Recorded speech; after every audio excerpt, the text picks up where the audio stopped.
I mean, we've seen it work in the past, but you don't pick a Spirit Breaker and then play passively. Hokori have basically just signaled they've tipped their hand, they're going all in. It's going to be about the aggression for them. Spirit Breaker does not farm well. He doesn't do anything other than basically charge at you. So if you're 4-Zoomers, you now know the pace, or you can assume the pace that this game is going to be played at. They're going to start taking steps to try and counteract it as you see the Shadow Demon getting picked up for them with that fourth selection.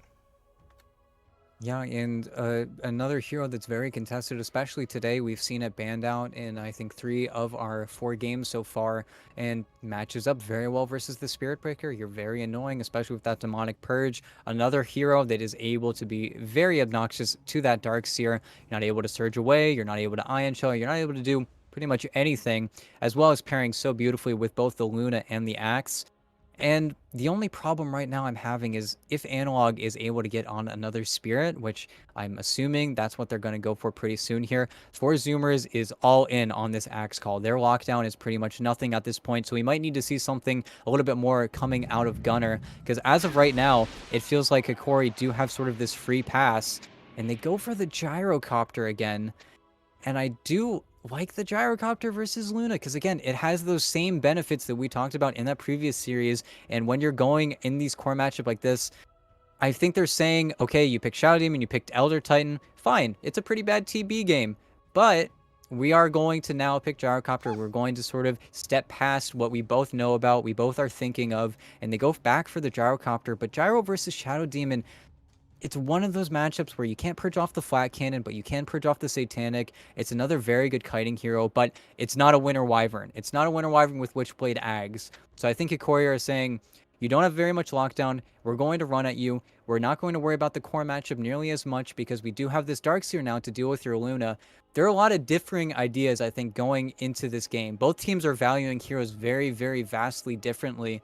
And it's honestly pretty interesting to see because I still think for Zoomers right now, they don't want Hikori to get that sort of run at you, play on your backline hero that maybe Storm or Ember Spirit could fill for them. And at the same time, I think they need something for Gunner. They need something to sort of give them a little bit more lockdown, whether or not that is going to be a hero like the Tiny, which I honestly would love to see Gunner play, just because, again, they need some hero that's going to go in on these backlines, be a little bit more complicated. Because right now, for Zoomers, they're kind of an open shut book. If this call misses, it's pretty much over. It's a very similar situation where Mu had all the pressure on him with that duel, whether or not he was able to get it off on those key targets. Now, call's a little bit easier to hit than the duel, but at the same time, I still feel like it's going to be very difficult for them to execute. It's a very similar level of difficulty they had in the previous game, where it's very hard for them to get those easy, feel-good team fights going.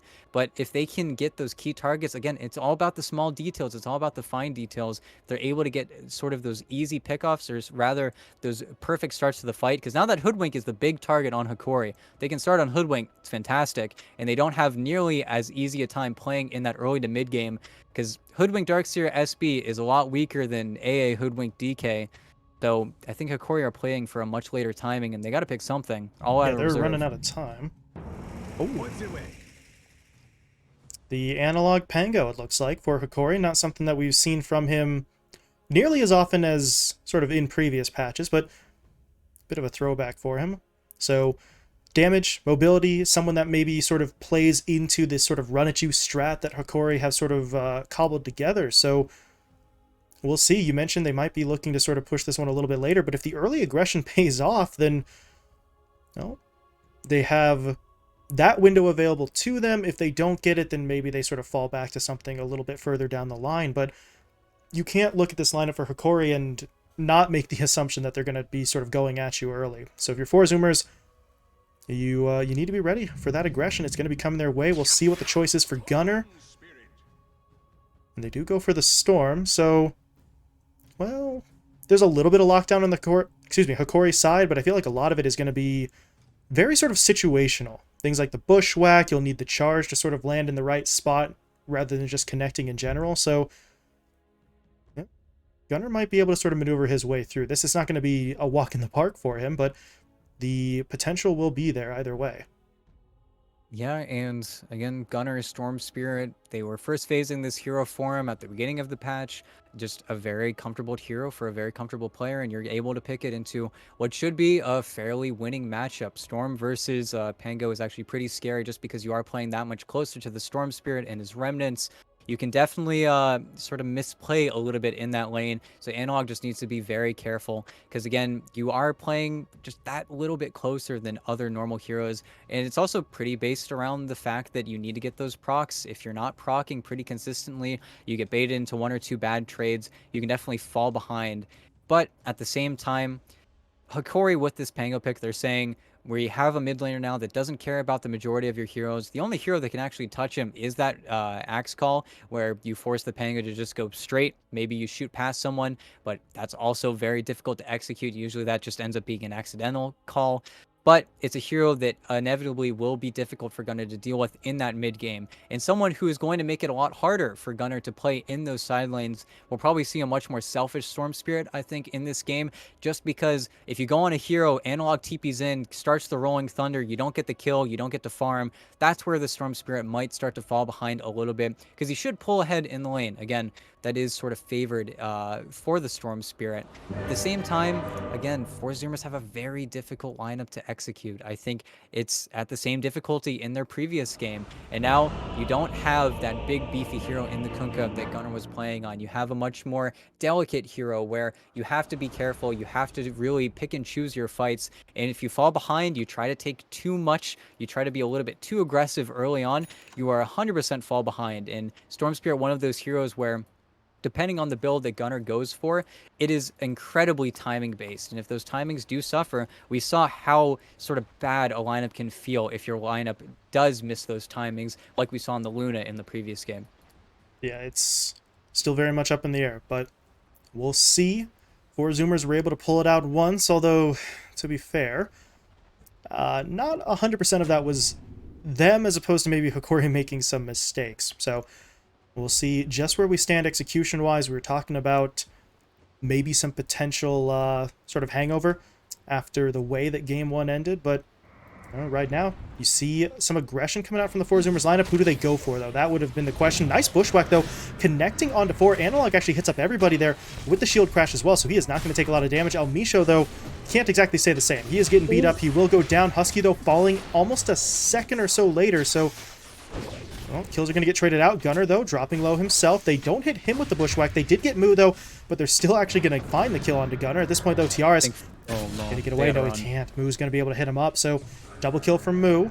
Hokori, though, they want one more kill. If they could catch Z-Freak, that would be great, but they don't really have the means to catch up to him unless that bushwhack connects, and at this point, Gardic is too far away. So 2 kills to each team. First Blood does go for Zoomer's way, so they were able to get that kill onto Almisho just that maybe half second earlier, but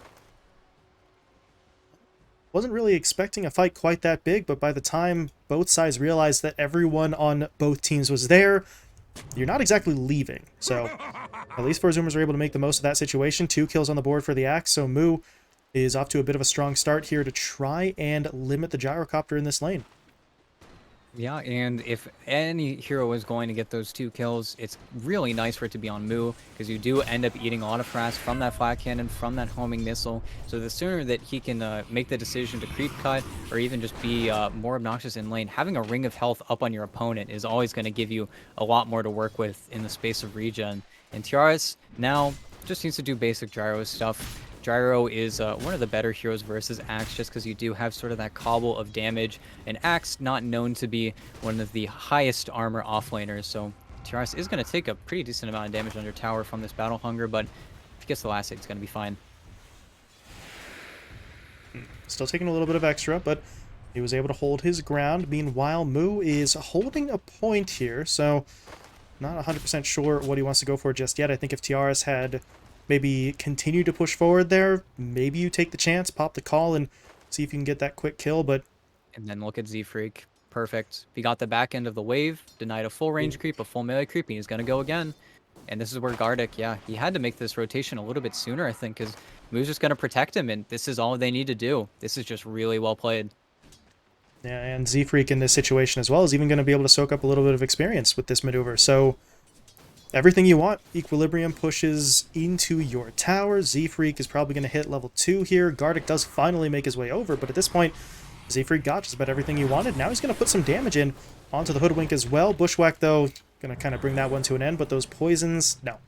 Only got the one stack off initially with the disruption, but Gardic is not going to be as disruptive as he needs to be right now. He did pull a couple of those creeps back, but I don't really know if that's going to be enough. Tiara still has to play so far forward, and the second he does push forward, Moo hits him again. Battle Hunger comes through. The Gyrocopter doesn't want to get close enough to remove that because he's in danger of taking further damage, and now Z-Freak is even in position. So Tiaris, this is not a fun time for him. He has to sit back and wait. Once his reinforcements get back into the lane itself, maybe things get a little bit better, but it's already getting a bit rough as Moo wants in. He's got the call. They're going to pop it. Oh, he I missed don't the bushwhack. know if he has the damage, even with Gardic missing that bushwhack.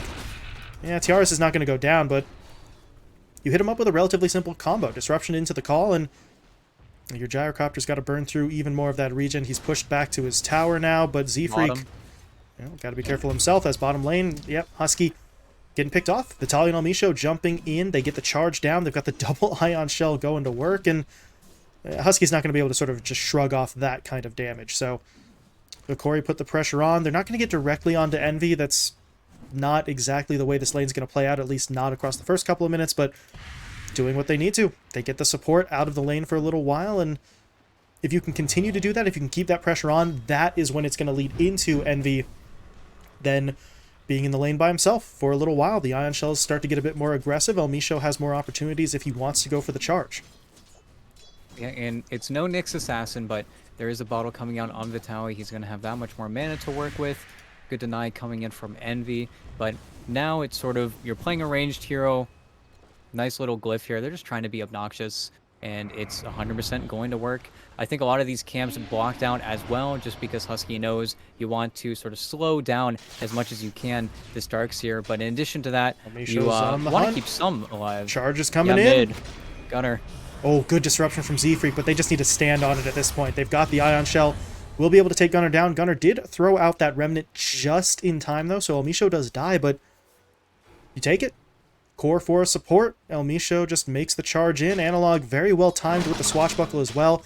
In time where the Storm couldn't heal it off, but also in a position where the Storm kind of assumed that was just a harass tool as opposed to the start of the initiation.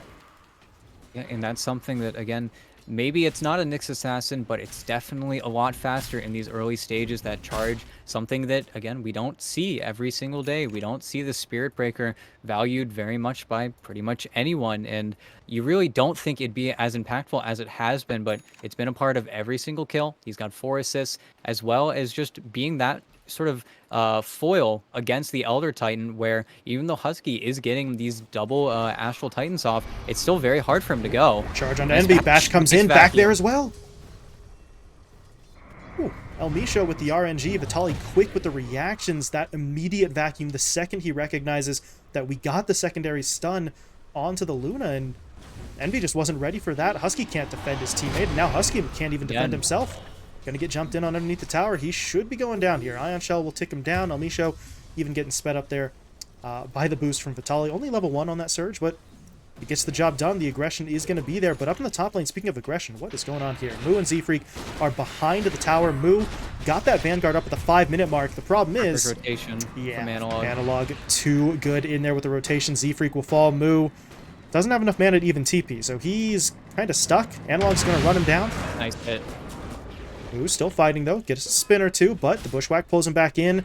Nobody really wants to be all that close, but the old equilateral triangle throwback to geometry class there as everybody maintains the exact distance they need to not get hit by the spins while still finding themselves the kill. Very nicely done by Hokori. That goes from aggression on the 4-Zoomer side to 2 quick and easy kills thanks to Analog's rotation. And now we're in this situation where Gunner, at the same time, he also wants to get active. He is going to farm up this nice little stack here, but he's gone for the double null build, where you are going to have a much slower Kaya, you're having a much slower Treads, you're having much slower pretty much everything in just having raw mana to sort of satiate yourself. But really, there is a lot of bad things happening for Zoomers right now. Even though they somehow still managed to have that gold lead, whenever they made that dive up and bottom, Eternal Envy sat in base for maybe 15 seconds, deciding whether or not he wanted to TP bottom or top, and there's no one occupying the bottom lane. Z-Freak's going to be the only one there, and now he's getting played upon, and he's got a TP in 1 second, but this is just disastrous for the Luna. We're seeing another bad start for Envy, and it's just, where does he go now? Because you've got an Axe with the Vanguard farming your Ancients. The rest of your jungle is going to be preyed upon by both Vitaly and El Misho. Again, I'm struggling to find this Luna having space to be made for herself. It's really going to come down to Gunnar again to make the rotations he needs to get people out of his jungle.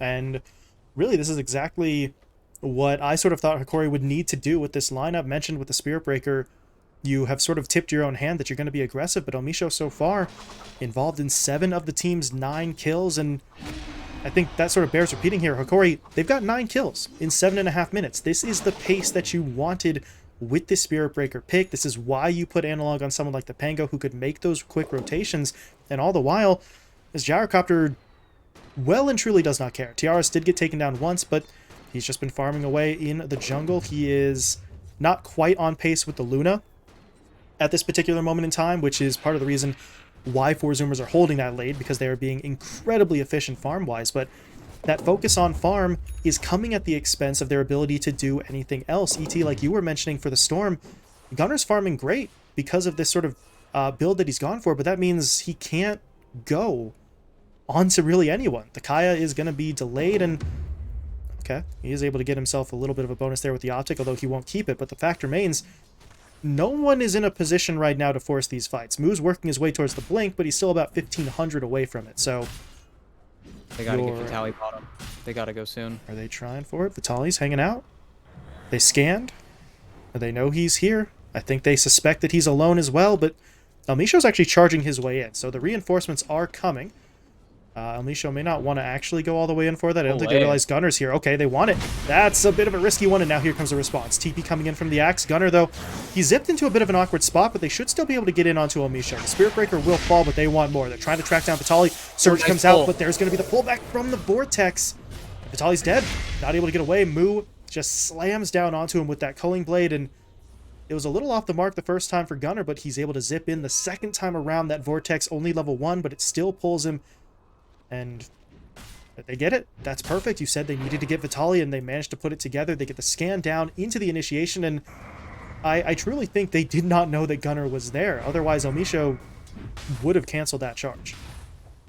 Yeah, and really, if they want to make plays like that, they just need Analog to sit behind them. I really don't think that they can afford to make dives like that, and you saw how patient Gunnar was because he knew he couldn't afford to make a jump without knowing exactly. Yeah, they're going again, but Gunner's here again, though. Pango. This is much better, though. Okay, yep. As you said, much better with the Pangolier here. They take down one. Nice Gunnar! vacuum. He gets sucked back in. Vitaly clutch with the vac, but yeah, Gunner's still getting away. Analog, though, hits him up with that swashbuckle. They need a little bit more damage, but here comes Moo and Z-Freak looking to jump in onto the backline. Vitaly's been hit up by the Purge, so he cannot get himself away. Moo will take him down. El Misho, though, does eventually chase after Gunnar. Does have to charge in for it, though, so that's basically a suicide mission, but gets the job done. Gunnar taken down. They lose Vitaly and El Misho, but now they might be in danger of losing a little bit more. Moo doesn't have the blink just yet, but he does throw down that Battle Hunger. It's not going to be enough, however. Gardic makes his way across the river. They got the regen rune into the hands of the Pangolier there, so everything's going to kind of reset at that point. But if you're Hokori, at least you get the kill onto Gunnar. That's what they were sort of hoping for after initially clearing their way through the Elder Titan. So mission accomplished, sort of?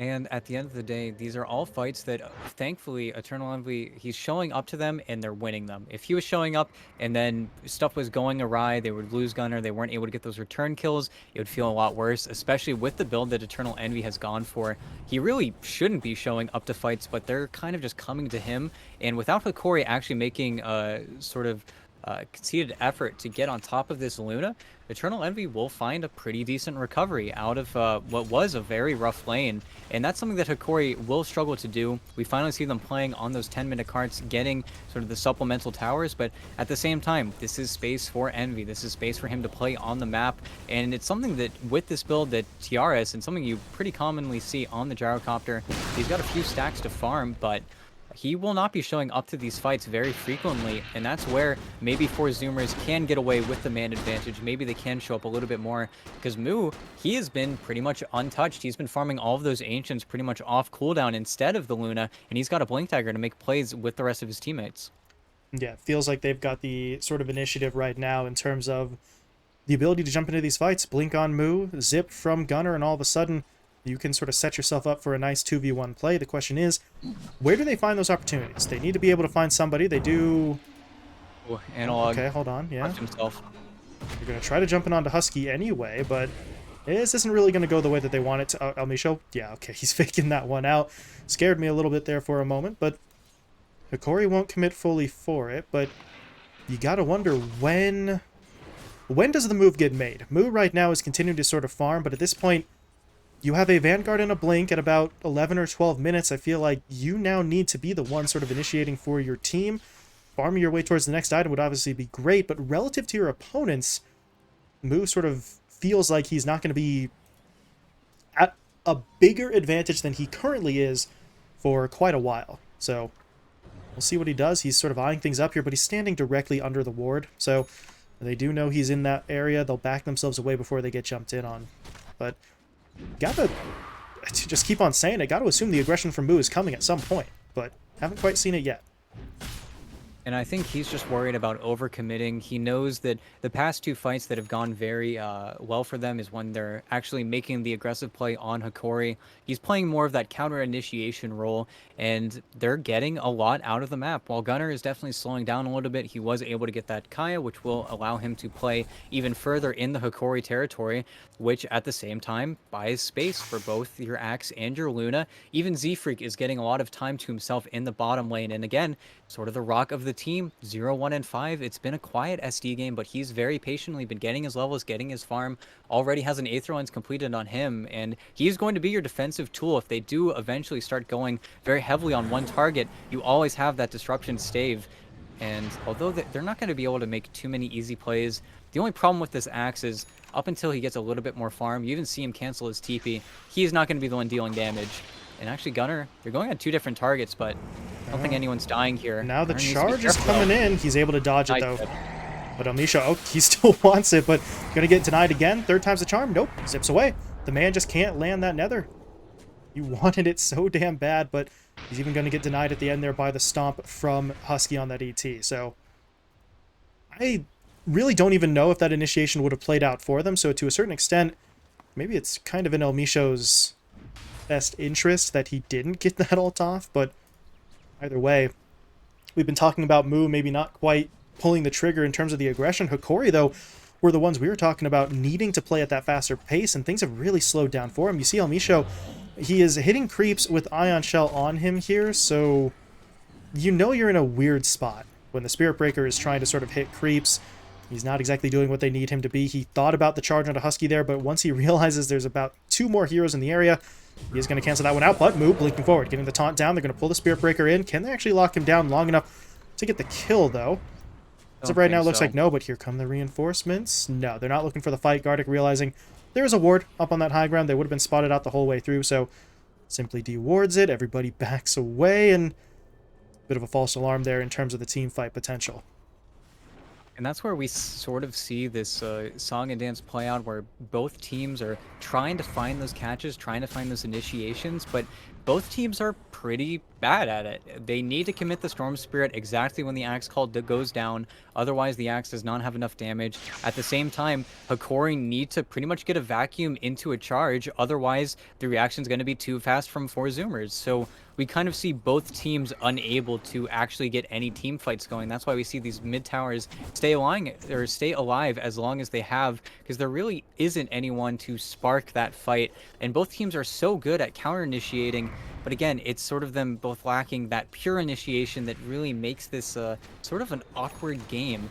And this just means that everybody is going to be very farmed. I think Vitaly is really the core that is sort of not even suffered, but just hasn't gotten the opportunities to farm as maybe some of the other cores in the game, just because he hasn't really been able to sort of encapsulate bottom. He's been giving Elmisho a lot of the XP, even though Elmisho's been having that Ion Shell on himself. But at the same time, Hokori are just a little bit too robust for Gunnar to make plays on the other side. So really, nobody has enough damage to get anything done. It's kind of a strange game, but I think barreling towards that mid game, maybe once we have that Kai Assange BKB done on Gunnar, he's going to feel a little bit more confident to stay in those fights because he's got to be afraid of those Pango or of the Pangolier roll. If Pango can somehow get a Rolling Thunder onto him, he should be able to keep him pretty much perma-stun, but really it's just kind of an awkward way for this game to go because they want to push in the off lane and then collapse on mid, but there's really no way for Hokori to feel good about it until either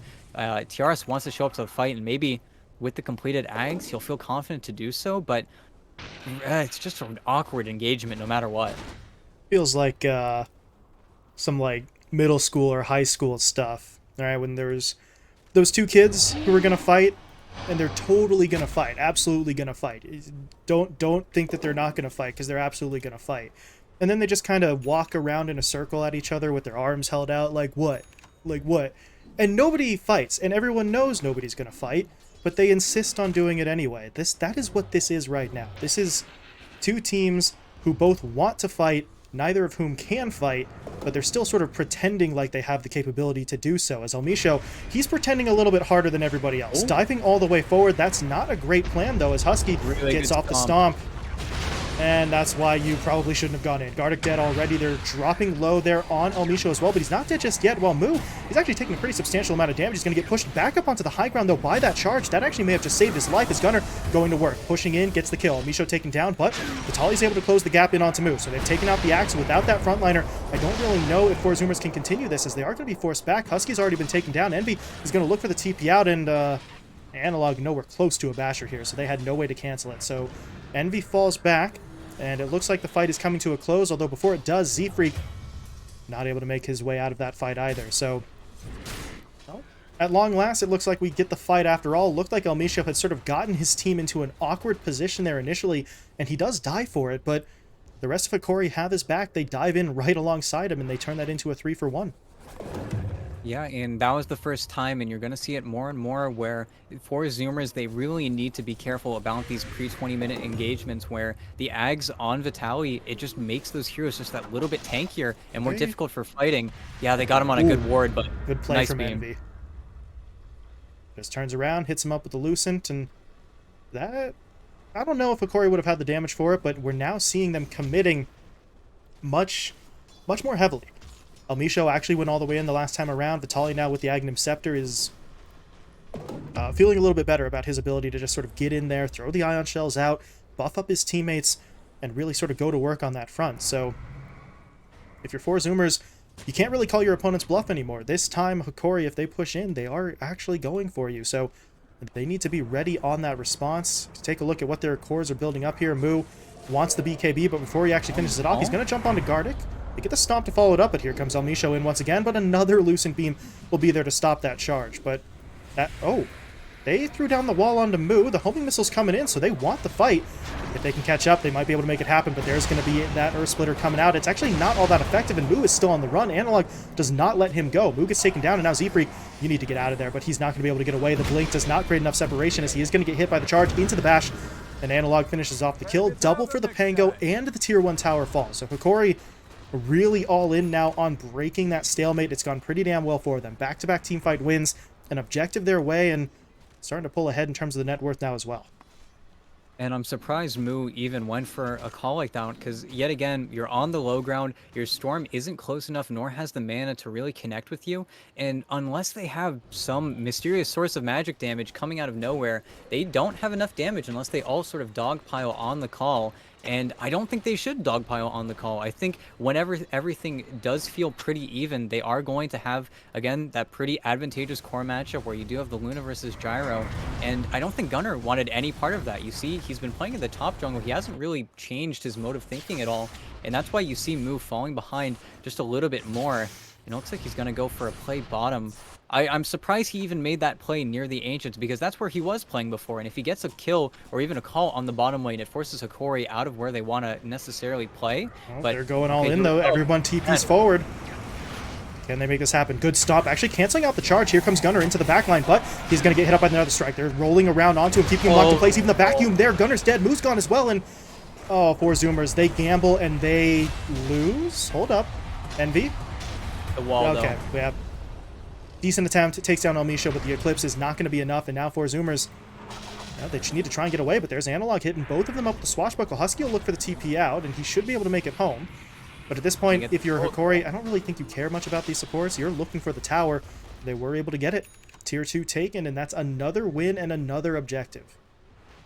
And they wanted to strike before TRS's BKB. They felt like they could do it with confidence, but again, it's just a little bit disconnected. He didn't have Earth Splitter for maybe another 13 seconds on the Elder Titan. If so, maybe you get it with that commit coming in from Gunnar, but they just don't have enough damage. I really think they're overlooking a lot of aspects of their lineup, and they're playing into the hands of Hokori, because if they can kill him in the duration of that Soul Catcher on the Gyrocopter, all of the damage ceases. After that roll gets committed, though, once the fight begins, if you get that roll off, that's where the back call needs to happen. They need to just go for the disengage, but I think they're playing a little bit too heavily into this hero, and of course they're going to lose a fight where the Pango roll gets off. It was a fantastic vacuum, another fantastic vacuum from Vitaly, He didn't but they even know. keep giving it to him. Didn't know Moo was there. Still gets the vac down perfectly. Moo, I mean, it's going to sound a little bit harsh, and yeah, a lot of the problems sort of lie at his feet with the blink calls he's getting off, but there's only so much you can expect from him now as he tries to jump in again. Elmisha, though, will not die. Moo's the one who's dropping. I think they can get the dunk down now. There we go. Elmisha will fall, but Moo, he's going to be falling in exchange. That's just not going to be worth it. At least they get Gunnar out of that fight, but Moo jumps in, and then what? What is the follow-up plan beyond that point? It just really hasn't come together in the way four Zoomers have needed it to, and Hokori, recognizing if our opponents are going to keep on trying to make this play and they can't get the execution, we're going to punish them as they take the tower, and now Zeeprik has given away his position in the trees. He did manage to blink out, though, but Vitaly's directly in onto him. Back goes down, and Vitaly gets the kill with the Ion Shell. So just the smallest mistakes here from four Zoomers, but when they're this reliant on the Axe to be the guy for them, those small mistakes really just sort of kill their momentum entirely. And you just look at Analog, how confident he is. He knows he's got 3,000 HP. He's going to get shelled again. He's going to keep sitting around those high HP pools. And I think Gunnar sort of played past his timing, where pre-Aghanim Scepter on that Darkseer, you definitely feel like you can burst these heroes, but now we're getting to a situation where, again, Hokori are able to get their item timings and then feel very confident, and now they need the Storm to somehow connect on Analog, and it's not going to happen. And he was too far back in the base, trying to heal up. He is going to make a play for it now, but here comes Vitaly, looking for the punish. Vacuum onto two, wall down as well. They get the Nether Strike onto Gunnar. They roll into him as well. Gunner's dead. Now Mill. Every single time Analog is just in there. He and Vitaly just on the same wavelength. Yep, they've got Z-Freak as well. Elmisha, okay. Charge gets canceled, so he's not going to be in there. Husky tries for the defensive stomp, and that is going to allow them to finish off the Spirit Breaker, but... actually, wait, Moo just fought back. I don't think this is really going to get a whole lot done for them. At least he's back on the map, so... that is going to prevent Hokori from really going in for round 2, but they didn't want round 2. They got everything they wanted in round 1.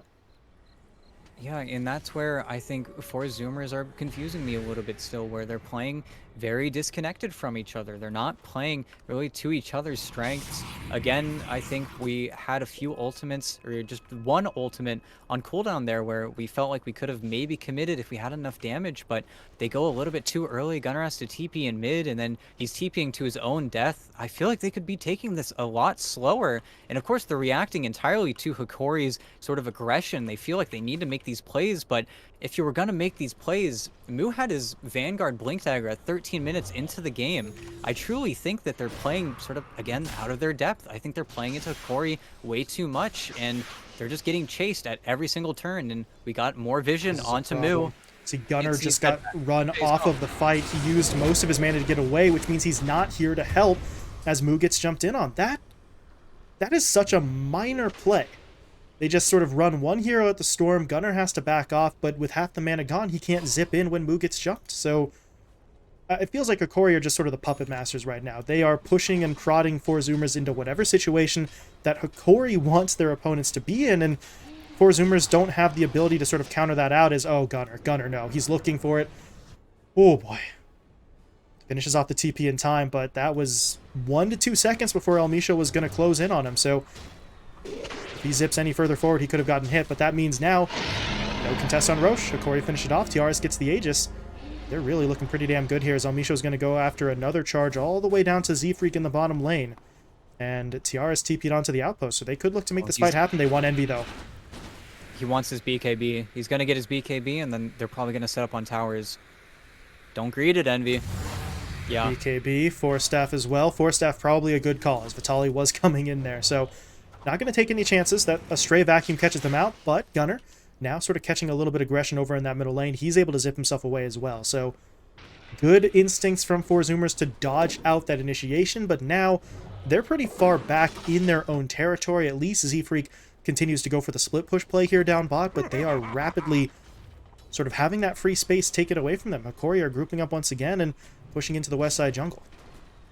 And this is where you need this BKB on Gunnar. You need to get these items. Again, we have this Luna probably going for that crit sticker. No, he's just trying to get a Scotty. She wants to kite this gyrocopter, but we see the shard picked up so early because she kind of has to. If she's not getting these items, she's not going to really accomplish very much. And Elmisho, he's still looking for Z-Freak. I think Z-Freak's going to be able to kite this one out. Z-Freak's actually going for a kill, but yeah, there's no way that play gets made. But mid, Tiaris, they got the Aegis, but this is everything. And then meanwhile, Gunnar, he was being targeted up by the charge, so Elmisho was not really in a position to sort of come flying in to help out. So Aegis gets taken away. The tower, though, does fall in exchange. So it's a good play from Four Zoomers. Unfortunately, they still end up sort of losing further control of the map. And this is really what you want if you're Hokori. Force your opponents into these bad situations. Oh, boy. He somehow got it. I don't know. I didn't think there was any way Z-Freak was going to die there, but I don't know. This game is sort of starting to spiral because now once Satanic is online for the gyrocopter, he's going to be able to stand in these fights so much more confidently. Every single time they try to make a play on him, they're going to run out of damage. And again, if they commit this Earth Splitter, if they use their spells sort of out of synchronicity, it is going to be towers. It's going to be heroes. And if they really want, they could just get this top tower. Lift is going to be up in 45 seconds for Four Zoomers, but I feel like the delay strategy is really not working for them right now. I think they've given up a little bit too much speed, and really it's just Moo and Z-Freak not feeling confident enough to play or make any plays anymore. That's why we see Freak sort of splitting off to play at his own game, going for the Aghanim Scepter as fast as he can, but once he gets that Ags, I mean, there isn't that Spectre on the enemy team. There isn't that very obvious hero that you're going to end up breaking. Gunnar just got hit. Gunnar. Top lane, he's in trouble. Vacuum is there, but he's able to zip himself away. That is dangerous. Elmisho? Oh my god, the man just doesn't care. On dash. Can they finish him off? Elmisho needs the hit, but he's put to sleep by the stomp, and he should be taken down. Hard? That Okay. he should still be dead, but Looking good. Confidence is there, but a little crazy. Yeah, maybe a little overconfident on that one, but I think in that instance, it's worth the risk. Doesn't get the kill, but now Gunnar wants his revenge. He's pushing it onto Gardic. Can he lock the Hoodwink down? Not just yet. Gardic is scurrying away, but Gunnar zipping forward. He's burned through most of his mana, though. Glimmer Cape is going to be there. Gardic is trying to slip away, but the Purge... Nice. And they are not letting that one go. Able to find the kill. Well done there.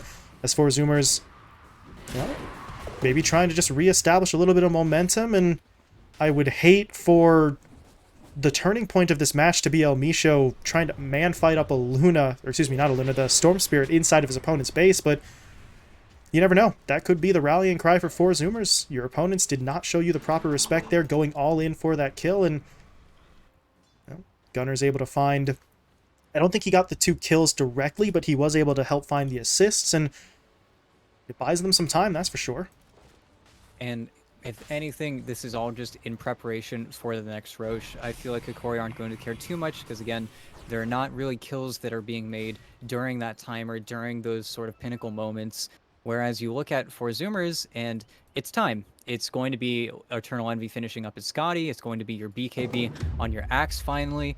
But at the end of the day, it's still just time. There are a lot of scary items. There's a full Scotty on the Pango and just another creep camp here. There's going to be a Spirit Vessel on that Hoodwink. And again, it's all who is going to be more ready for this Roche at the end of the day. Because if an Aegis gets in the hands of Hokori again, I think this game is really going to start to split wide open. Because I don't think their base can really take another high ground push like that.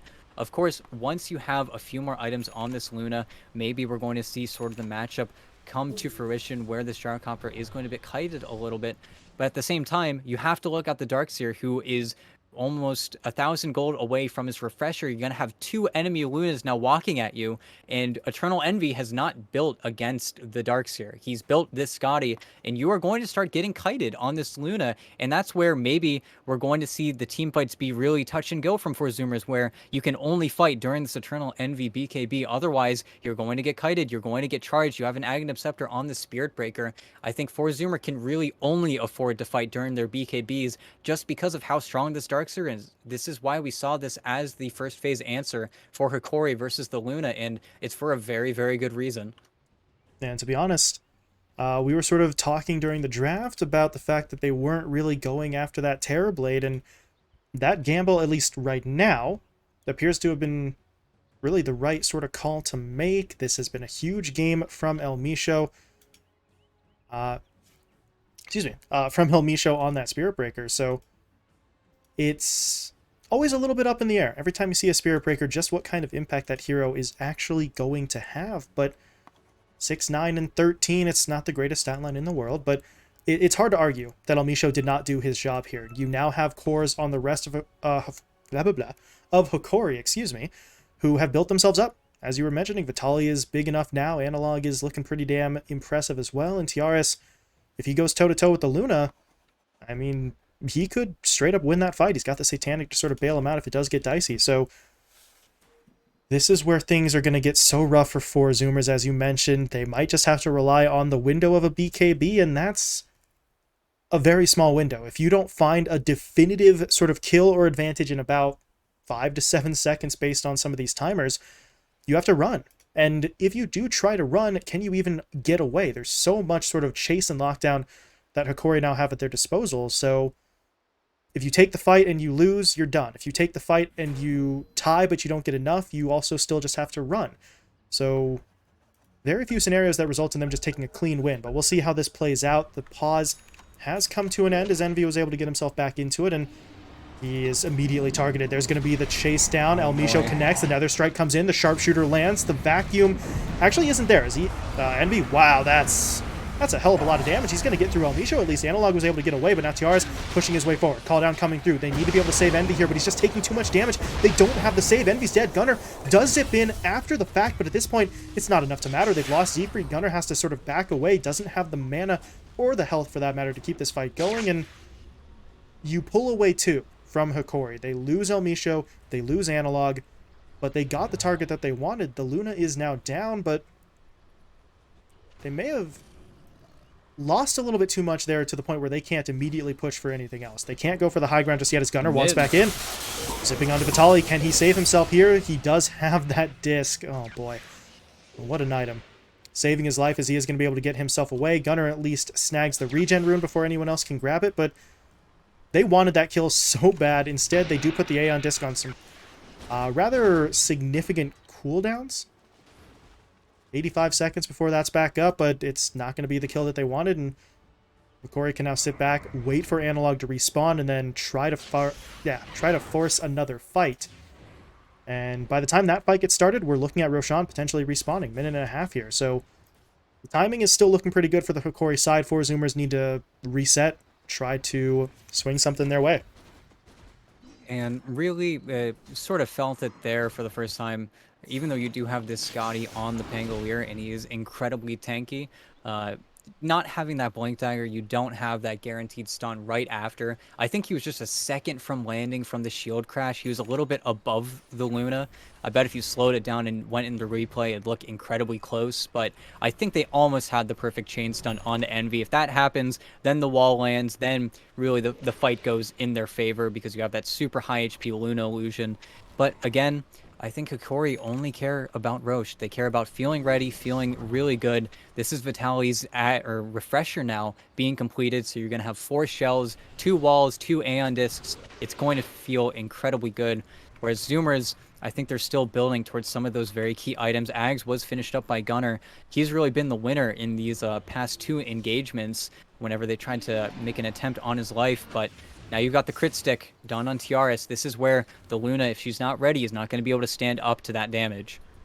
Now Misho canceling the charge there onto Gunner, so not willing to go all the way in. Gunner in that situation was pretty much by himself, but Misho would have outrun his own backup. And yeah, the charge could be there, the Nether Strike could come through, but you'd still be looking at him needing to get a bash before anyone else on Hokori could have gotten into position to sort of follow it up. So Misho decides it's really not worth it. He's got the Ag, so the cooldown is really nothing that he needs to worry about on that charge. So he will continue to wait, but now you see Hokori sort of forming this line just outside of their opponent's base, really going to try and keep 4 Zoomers contained as best as possible, as they're kind of settling into siege mode right now. Roshan, unfortunately, did not respawn on that initial timer, so it's still down for about a minute and a half. So Hokori, as you mentioned, ET, they just only care about Roche. They're setting up now in a position where 4 Zoomers have to do what they're doing right now to push out of the base. Full 5-man smoke will get them down the middle lane. Gardic, though, breaks up the entirety of that play. Mu, however, does still get off the push, and Vitaly's going to be taken down, and I don't really know how much further they want to take this. They do hit up Gunner with both the Rolling Thunder and the Sharpshooter, but the BKB is going to come out. Now the Eclipse going to get channeled as well, but this fight really breaking up. Misho will be taken down, however, but Analog got on the back line, able to take down Husky. Misho now buying back as they're looking to keep this fight going, but Gunner just keeping everybody at bay with the Vortex, pulls Analog away, will be able to take him down, and now Mu blinks in, goes for the taunt onto Tiaris, so he cannot continue the damage, but Gunner still falls. Tiaris will get the kill one way or another, and now Misho charging back in, but at this point there's no one to help him. Tiaris is still dealing with Mu, but he is going to be able to get through him. Double kill for the Gyro, and it looks like 4 Zoomers will now make their retreat. Z-Freak needs to finish this TP, and it looks like he's going to make it away in time. Yeah, and it's a really ugly way to start the fight for Hokori. You had that immediate jump coming out from Z-Freak and Mu. You had the perfect demonic purge, so his Aeon Disc ended up not mattering, and you'd start the fight exactly how you want. Taking out that Darkseer immediately, you don't need to worry about walls. Your Luna can play at full power. But it just gets dragged a little bit too long. They have a little bit too much in the terms of this net worth lead, and Gunner runs out of mana. He doesn't have anything to regen up right now. Once he uses what he's got, that's it. That is the tank. You see, he's going for that Bloodstone now just because he needs something to sort of keep his head above water in these fights, because the longer these fights do drag on, they should be sort of helping the 4 Zoomers side, but the further you get away from the base, the harder it is for the Storm Spirit to stay out on the map, whereas Hokori, it just feels like they have sort of an infinite amount of heals, of damage, of sort of that mitigation. But 4 Zoomers, again, they need to be very calculating, they need to be very cautious. They just blew a little bit too much to get that Darkseer kill. And now Roche, this is a very important moment in the game, but Gunner needs to do some wild zip if he wants to get here. I don't think this is going to happen. They need to go now on. Just going early, jumping in onto Husky. They're going to be able to lock him down. Envy. They drop the wall onto Envy as well. Want to force out that BKB. There it is. Gunner, though, coming in, looking for El Misho. They take down the Spirit Breaker. He just used his buyback in the previous fight, so he is actually down for the count here, but I don't know. Hokori are still pushing their way forward. They've got the Aegis in Tiaris' hand, so he's just going to keep on going. Mu, very low on HP. They won't be able to finish him off just yet, though, but 4 Zoomers very much on the retreat, trying to get themselves out. It looks like Z-Freak is basically going to be left behind as Gardic trying to keep tabs on him in the tree line. The rest of Hokori will come over to finish him off. So you only really lose Z-Freak in terms of the actual casualties in the fight, but Aegis in the hands of the Gyrocopter. Analog now has the cheese. Vitaly is still holding on to that refresher, so if he really does need to, you can get the Ion Shell charges back, you can get the wall back up and ready to go. So if you're 4 Zoomers, you are still in a very awkward spot right now. They need to make sure they don't get jumped in on again. As Gardic. He's starting one fight, Gunner starting another. They go in, the Eclipse is there. Vitaly, though, in with the back into the wall. Analog heals up with the cheese. They're going to look to turn this around. Gunner has to run, but that means Envy, he's alone. There's no one here to back him up. Mu's already been taken down. Tiaris is coming in, looking for the damage. The Luna has to get away. Can they get out? No, they cannot. Analog runs down the kill. That's going to prompt the buyback from Envy. Do they get one from Mu as well? Without the initiation from the Axe, I don't know if the Luna really has the means to get into the fight that she's going to need.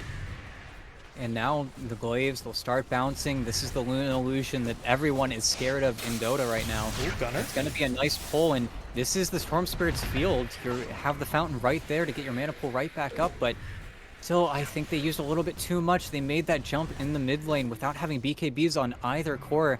I really don't think they expected Vitaly to turn around there with the refresher, proc his Aeon Disc again, and then get that nice vacuum wall. I really don't think they valued that on the Darkseer. I don't think they thought that Vitaly was going to pop it. I really think they overestimated themselves there, or maybe thinking that Z-Freak was going to be there to get the Demonic Purge, somehow stop that Aeon Disc from going down, because that was a really big miscalculation, because of course you lose the mid-racks, but buyback now from Eternal Envy, that is a very simple win condition from Hokori. They just pop his BKB, force something out of him, and then he either can't play around his racks, or you just kill him and win the game. The options are getting slimmer and slimmer for Zoomers, though.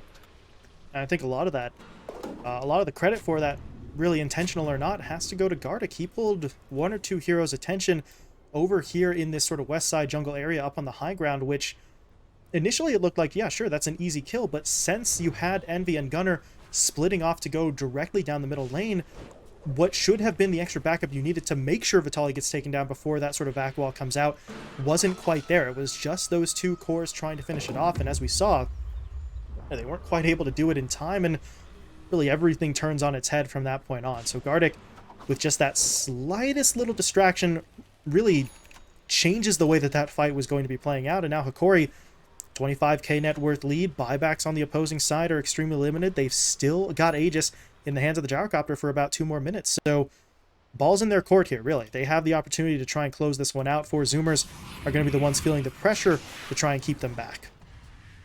And that's where you sort of have to look at their items, what's being built up. It still just feels sort of supplemental. We're still waiting for that crit stick coming out from Envy. He thought he needed a Scotty. He knew it wasn't going to happen. Now he's looking for the Crystallis.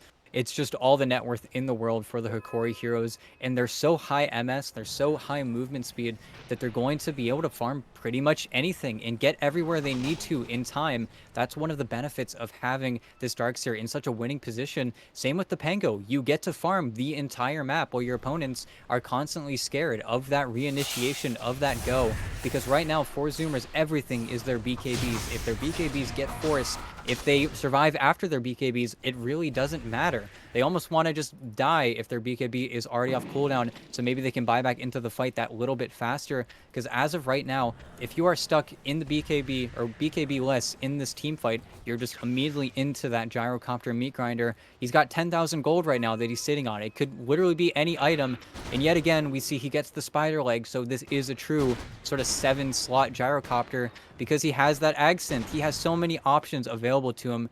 It's why we see this sort of be the counter versus all of the meta carries in the game, because this is the other incredible meta carry in the game. You just have so much to give for your team. Yeah, so much damage, so much ability to sort of be on that front line, doesn't have to sort of keep back and sort of bide his time. He can just push his way forward, and it looks like the blink is going to be the call for him. Picks up the blink initially. Does he have enough money to just straight up upgrade it? Yes, he does. So Swift Blink picked up. Aegis has been reclaimed, though, so he'll have to be at least a little bit careful now that he no longer has that second life. But really, I doubt that they're going to be able to finish TRS off in any sort of timely manner. And if you're not taking him down quickly, Swift Blink is there. Spider Legs are there. He's got a Satanic to bail himself out. He's got a BKB to sort of purge or avoid some of that lockdown. So actually getting the jump onto him is going to be so insanely difficult. Speaking of getting the jump, though, yeah, Gunner. He's going to be the target. He'll zip himself away. Looking for the TP now. Yeah, he'll be fine. But long zip there at the end just to make sure nobody's going to jump him. But the issue is you do that play, and then Eternal Envy gets the farm the mid wave that was already pushed in. You're not seeing any heroes make those breaks for it. You see Z-Freak, he's so scared, and they have the lane wards. They have really all of the infrastructure in place that Hokori are just going to choke you out, and if they really wanted to, they could wait for the next Roche. It's just that kind of game now where you look at TRS, he might get an Ag Synth next after BKB, but then he just wants to buy an Abyssal Blade because he knows he doesn't have that guaranteed lockdown from his teammates. We have so much gold on every single Hokori member. It's actually sort of mind-boggling with how much net worth they've been able to amass. It's just that sort of winning position where four Zoomers don't really have very much to get them off their throne. I've sort of sat here looking at Moo really just walking around sitting behind Eternal Envy because that is his job. His job is to save Envy if they ever try to make a play, and they're kind of getting sick of it. They're going to go for a smoke, but this is just to maybe place a few wards and reclaim their triangle, and They're getting Hokori are too going to meet them. close. Way too close. Is Envy? Okay, not going to get jumped in on. Moo actually makes the first move, but there's going to be the back wall down. Gunner didn't pop the BKB while he was zipping in, but it's not going to matter. They still blow up Gardic. Vitaly dead as well. Gardic buying back, but at this point, this fight's already over. Misho gets taken down, and well, that's quite a bit more than a couple of awards as four Zoomers get out there for the team fight victory. 3 kills and a buyback, so, well, I wouldn't really call that a comeback just yet, but it's certainly going to buy them time. And now for the first time in 5 to 10 minutes, we're seeing four Zoomers pushing out of their sort of own base camp. They're looking to move back into the south side jungle, even taking back this outpost, and this is going to open up a little bit of extra space for them to farm. And Hokori, I don't think they need to panic as of right now. They've still got a pretty massive lead, but you can't let your opponent sort of claw their way back in bit by bit, as we saw there. And Moo might be the target that they decide to play upon. Let's see it. Jumping in onto... Wow, okay. Moo is not very tanky in that situation. He did have the blade mail, but didn't even get the chance to actually pop it before he got jumped in on. If he can't activate that blade mail, maybe your gyrocopter thinks a little more cautiously, but you can't really punish the swift blink play there if the blade mail doesn't get activated. Either way, though, that is going to be moved down for the count. He does have a buyback, though, so he could get back in if they are looking for another fight, but at this point, I think four Zoomers are really just going to be content to continue kind of drawing this one out. Yeah, and really it sort of goes back to that initiation they were able to get when they placed this ward. Just Moo and Z-Freak are just absolute monsters. The two-man call, the immediate double demonic purge, and really, I hate to say it, but I feel like Hokori don't care. Even though they've expended 2 buybacks, even though they're getting a little bit ahead of themselves, they just care Roche. They don't care kills, they don't care deaths. They care that Tiaris is still pretty much uncontested under the sun. There is still no hero to really deal with him, and at the same time, Vitaly, even though you were able to take him down there, if he ever finds an initiation, he is still going to be the key hero where if he gets any Luna illusion coming out onto you, Envy is just going to be working against himself, and Envy is still not the one finding all of the farm. You even see Z-Freak making illusions, sending him out on the waves just because there is very little space on the map for him to get anything done. That's what makes this axe honestly even more impressive. Even though he has been struggling, he's been working with absolute dirt. He's been getting nothing. He's barely touched any creeps this game, and it's just that call. It's just how important he is to his teammates, to pretty much everyone. He is the one that needs to go in first. They've not been leading with this Gunner Zip Vortex because I don't think he can really afford to make a miss zip. And here we go, they're fighting. Misho wants in. Moo is going to be there. They get the lockdown onto Tiaris.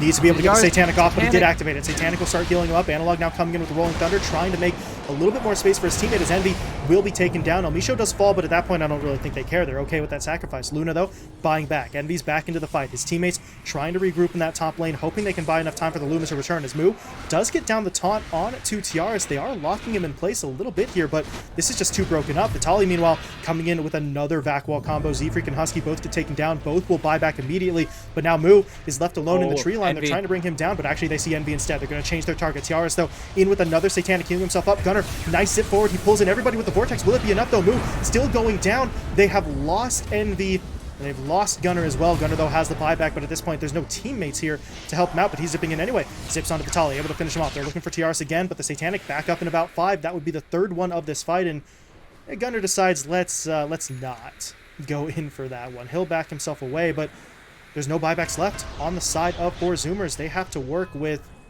Gunner, Moo, and Z-Freak, and that's really all that stands between Hokori and potentially ending this game. But right now, they're actually looking for Roshan. If they get the timing right here, they're going to have a DD just as Roshan respawns. Arctic checked it a little bit too early. Does he go back in, though? They really do need to see that Roche is here. There we go. Yeah, and it's just Gunner. Now he's completely on lane duty.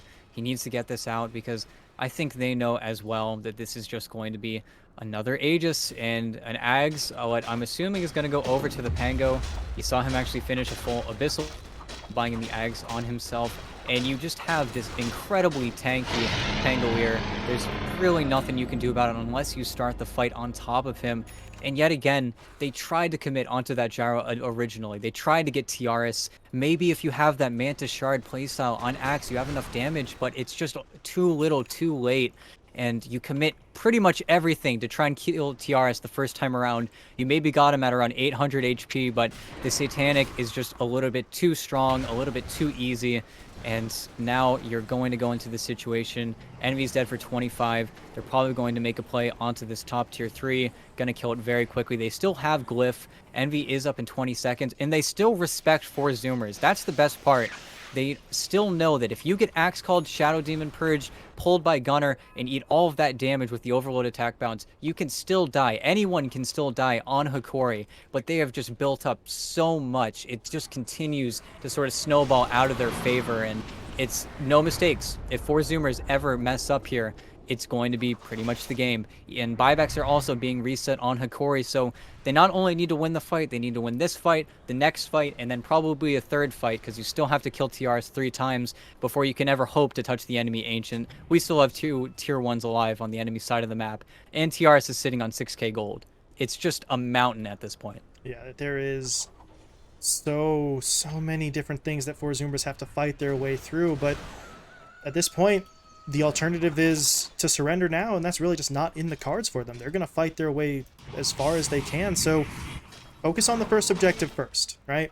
Get the Aegis out of the Gyrocopter's hands, continue holding the high ground, draw this one out. Maybe at this point even draw it out to the point where the Aegis just sort of pops naturally. I mean, 3 minutes is quite a lot of time to buy, but maybe they could do it if they could keep these lanes pushed out. That's got to be the game plan for them, as Almisho, where was he going? Nowhere. Cancels the charge, not actually going to commit fully for it. But Hokori are, again, as you said, showing respect here. They know if we botch this initiation, we got a 45k net worth lead. That really would not matter. We could end up paying pretty heavily. You'd have to commit buybacks or give up objectives. So they know that this is not exactly just a clear-cut path to victory for them. They're doing their best to maintain discipline, I guess would be the word for it. But you have to make sure that caution and discipline doesn't sort of drag too far over into sort of wearing out your welcome, waiting too long, dragging your feet when you need to be decisive. But we do see TR is now going to push his way forward. He wants that bottom lane of Rax, and he is going to dare anyone on the side of 4 Zoomers to come stop him. And you see how far back he's just letting the side gunner do the hard work. And Almisho? Oh, that's a bit awkward. Gunner's in. He's going to hit him up both with the, oh god, with the Vortex, and they burn through the Aegis. Hokori getting back into position to try and defend. Oh god, Tiaris. Wow, that's bold. The second he's back up from that Aegis, he actually uses the Swift Blink to blink forward. Could have been punished heavily for that one, but I don't think 4 Zoomers were even really anticipating that one coming. So that is going to be the Aegis taken away. They get through the melee racks down bot, though. So one objective down, but without the second life up on the Gyrocopter, he's still so incredibly hard to actually kill off, but you don't have that guaranteed fallback plan. He will need to be able to get off that Satanic to heal himself up, but Hokori are looking for their opening. They're pushing back in under the cover of the smoke. They've still got those walls down from earlier. Do they actually reveal themselves? Not just yet. And actually not at all. They're going to send an illusion of the Pangolier forward, but that's pretty much it. And you see with the Ninja Gear how far away Mu is standing. He doesn't want to be the target. He knows if he's dead, he is dead. He is going to have to sit on the sidelines. And they did commit a lot there. And we don't have that level 25 even remotely close for Husky, so that Earth Splitter is still a very, very long cooldown. At least you got the Aegis out of the hands of TRS. And again, Hokori, I don't think they want to throw. I think they will buy 3 hexes on everyone before they really want to make too big of a risky play pushing out onto the map. And that's something that maybe 4 Zoomers will be able to exploit, but the problem still lies that there is no way for this Luna, no way for this Axe to really get out on the map and further themselves anymore. You didn't get an Illusionist Cape. You weren't able to get really any items in the neutral capacity to help you push out these lanes. Ninja Gear is the best one to maybe help Mu find some sort of initiation, and in fact it's more or less not the initiation but safety for himself, where if he knows if his smoke does break, he's just going to get out of dodge as fast as he can. Whereas on the opposite opposite side, El Misho is completely okay with not having buyback and just running around charging whoever he wants. Because he knows if they go on me, then even though I die pretty darn quick, I'm going to be able to sort of do whatever I want. And Vitaly bottom. Ooh. Mu was able to get himself out initially. Envy, though, now jumping in as well. This is not a great fight. Z-Freak's already getting taken down. He's dead for 2 minutes. He doesn't have any buyback available, and now they're going to lose Envy as well. He's going to get locked down, taken out. Gunner's doing his best, but at this point, it's really just him against the world. Mu is going to try to get back there to help him, but it's already too late. 3 heroes dead, no buybacks available. Hokori, at the drop of a hat, just go in there, and sure, Vitaly doesn't necessarily get immediately onto the axe, but they pull everyone else into that fight, and now I'm not sure how much Gunner can do here. He is trying his best, but that's going to be the wall thrown down. Mu tries for the call, but he actually gets hit by the charge before he can get it off. He's dead. That's got to be it. The GG should be coming out here, although it's not even going to matter. The Ancient will be falling in just a matter of moments as Gunner zips in, hit up by the Abyssal, hit up by the Hex, and that's going to do it. The GG gets called after all, and Hokori, it took him a while to finish it off, but that is going to go very much in their favor. They do not throw away that advantage, and they close it out. Yeah, and at the end of the day, it was just their last smoke. Maybe 4 Zoomers didn't think that they had one left in the tank. Combination as well as just a very good jump coming in from Vitaly. He was getting jumps pretty much the entire game, sort of slacking when it came to high ground, but that's just how good 4 Zoomers high ground was at the end of the day. But they placed the ward, they placed the sentry, they find Z-Freak, they get the immediate jump, he gets vacuumed into the Hex. Then you had Eternal Envy, who immediately got walled. I think he hit both heroes with the parallel wall. Vitaly just kind of played out of his mind there. He played so fantastic. And now, I mean, what can you say? They had a 52k gold lead coming into the end of that game. They really gave 4 Zoomers very few opportunities. And I think, again, if 4 Zoomers just took it a little bit slower, if they were more connected with their Axe and Storm Spirit, I really think they could have snowballed it. Because Gunner, even though it was a slow game, he was maybe 1, 3, and 7. He wasn't getting a lot of the kills. He was still getting his farm. He was still getting his net worth. And we saw for a large portion of that game, Eternal Envy was way closer to TRS this time around, at least in those earlier stages. But it was just kind of running out of damage, running out of control. And then they just ran out of very good targets. We saw when they were actually able to find those initiations with Z-Freak's Aghanim Scepter, they were able to burst those heroes in Earth Splitter, but it was just the littler, smaller mistakes that sort of led up to that point where it kind of ended up not mattering. Hokori never felt like they were going to get contested in that Roshan. It never felt like they were ever being forced to take any risks. The one time they got out of the base, it was fantastic. They got 2 support buybacks. Cores were never under any threat in that game, except for maybe the one time they killed Analog in mid. I don't think TRS ever really felt like he was going to die, though. Yeah, just the one death as well for TRS across that match. 13, 1, and 19 for him. So, yeah, you can pressure up the supports till the cows come home, but you eventually have to be able to hit up the gyro. You've got to be able to get in onto the Darkseer, and at a certain point it became pretty clear they didn't really have the means to just punch through. Those later fights really kind of show that. Envy and Gunner go in with everything they have, and it just really wasn't quite enough. They could find kills onto lower health heroes, but we saw the gyro repeatedly survives long enough, pops the Satanic, he's back up to full HP, and everything just kind of falls apart at that point. So, unfortunate for 4 Zoomers, and to be honest, I don't know if I want to sound too harsh there, but if you're 4 Zoomers in this one, based on the way Game 2 went, and based on how they won Game 1, they're kind of fortunate to come out of this with any points from this matchup. It felt like Game 2, Hokori sort of had the edge until those couple of mistakes at the end allowed 4 Zoomers to sort of steal one away, and now in the second match, Hokori just kind of outplay them. So there's sort of your silver lining. Game 2 doesn't go great for you, but you salvage the 1-1 draw. That's definitely going to count for something in terms of their position in the standings moving forward. Yeah, and, you know, how a game feels is at the end of the day up to the players, but at the end of the day, it is a 1-1 in history, in the textbooks, no matter how they felt about the events of Game 1. And that's all that matters. Able to 1-1. I think a lot of these SA teams, it's the 1-1 region. Every team takes games off of everyone. It really is only going to matter once we finally get to those best of 3s, where now this would be a very interesting matchup coming into Game 3. I wonder what both of these teams would actually change. Yeah, if we had a theoretical Game 3, that would certainly set us up for some sparks. For now, though, it's the nature of the format. Round robin, we're only doing the best of 2s. So these 2 teams will be bowing out for now. We're going to be moving over to an all South American matchup Coming up next year, it will be Beast Coast versus Infamous, I believe, as our next series. So we are going to be setting up for that one in just a little bit. For now, though, we'll be stepping away for a short break. So stick around. Series number 3 on the day is coming your way in just a few minutes.